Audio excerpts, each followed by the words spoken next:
जय हिंद फ्रेंड्स, नमस्कार। So friends, super Sukhoi fighter jet, जी हाँ, भारतीय वायुसेना नेक्स्ट जनरेशन SU-30 फाइटर के लिए राफेल जेट के एडिशनल बैच को डंप क्यों कर सकती है। जी हाँ, भारतीय वायुसेना इंडियन एयरफोर्स 114 मल्टीरोल जेट की मल्टीरोल कॉम्पैक्ट एयरक्राफ्ट की प्रक्रिया में है। एक परियोजना जिसकी लागत 1.3 ट्रिलियन रुपए है और कम से कम एक दशक तक चलती है, जब तक कि पहला फाइटर जेट डिलीवर्ड नहीं हो जाता। जबकि सूचना के लिए RFI रिक्वेस्ट फॉर इंफॉर्मेशन पहले से ही जारी किया जा चुका है। रक्षा मंत्रालय मिनिस्ट्री ऑफ डिफेंस से एक्सेप्टेंस ऑफ नेसेसिटी AON की प्रतीक्षा की जा रही है। RFP के बाद तकनीकी बोलियों, रणनीतिक की बोलियों और मूल्यांकन परीक्षणों में कम से कम 10 साल लगेंगे, जब तक भारतीय वायुसेना अपने पुराने MiG-21 बाइसन को सेवानिवृत्त कर देगी। एकमात्र उम्मीद की कारण यह है कि भारतीय वायुसेना द्वारा कॉन्ट्रैक्टेड 83 LCA Mk-1A जेट विमानों से स्क्वाड्रनों तक पहुंचना शुरू कर दिया है। हालांकि तेजस एक मल्टीरोल फाइटर जेट नहीं है और इसका इस्तेमाल पॉइंट डिफेंस, एस्कॉर्ट रोल या लाइट ग्राउंड अटैक के लिए किया जा सकता है। ध्यान रखें, लंबी समय सीमा और भारी लागत को देखते हुए क्या इंडियन एयरफोर्स अधिक advanced next generation SU-30 fighter jet खरीद कर गैप को पाटने के सस्ते, तेजस और समान रूप से प्रभावी विकल्प के लिए समझौता कर सकता है। जी हाँ, सुपर सुखोई 30 MKI राफेल खरीद से संभावित HAL के 2 पिछले प्रस्तावों पर विचार करने के बाद इसका जांच किया जा सकती है।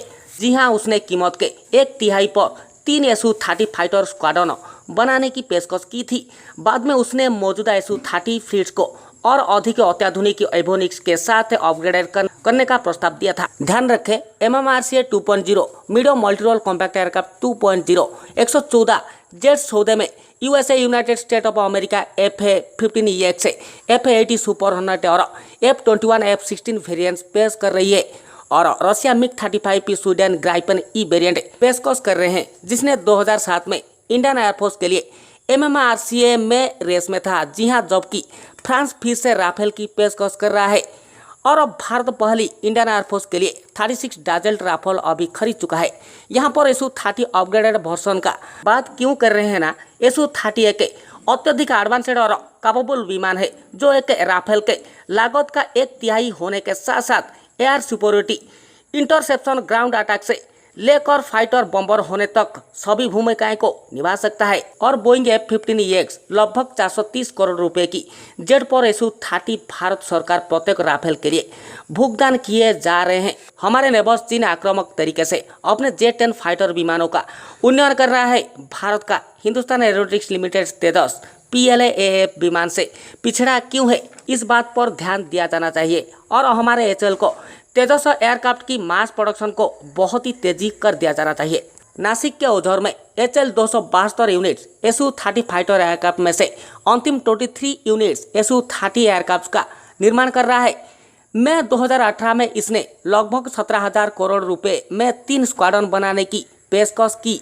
विशेष रूप से BrahMos air launcher cruise missile ALCM को लॉन्च करने के लिए पुराने SU-30 एयरक्राफ्ट को अपग्रेडेड करने के बजाय कम अवशिष्ट जीवन काल के साथ ब्रह्मोस मिसाइल को ले जाने की क्षमता वाले SU-30 फाइटर जेट्स के 3 और स्क्वाड्रन बनाना बेहतर होगा। जी हाँ, और ब्रह्मोस मिसाइल के साथ उसने भारत को दुनिया के उन कुछ देशों में से एक बना दिया है जो कि जेट से सुपरसोनिक क्रूज मिसाइल दागने में सक्षम है। जी हाँ, यह दुश्मनों के महत्वपूर्ण रणनीतिक स्थानों को खतरे में डालने वाली जबरदस्त अटैक क्षमता और आक्रामक ऑपरेशन करने में अधिक फ्लेक्सिबिलिटी देता है SU-30 फाइटर एयरक्राफ्ट को। जी हाँ, यह एक बड़ी बात होता है कि हमारे देसी टेक्नोलॉजी बेस्ड यहाँ पर बहुत ही सारे स्पेयर पार्ट्स और कंपोनेंट्स को पहले से ही इस्तेमाल किया जा रहा है हमारे HAL की तरफ से SU-30 फाइटर एयरक्राफ्ट को डेवलप करने के लिए हमारे देश में।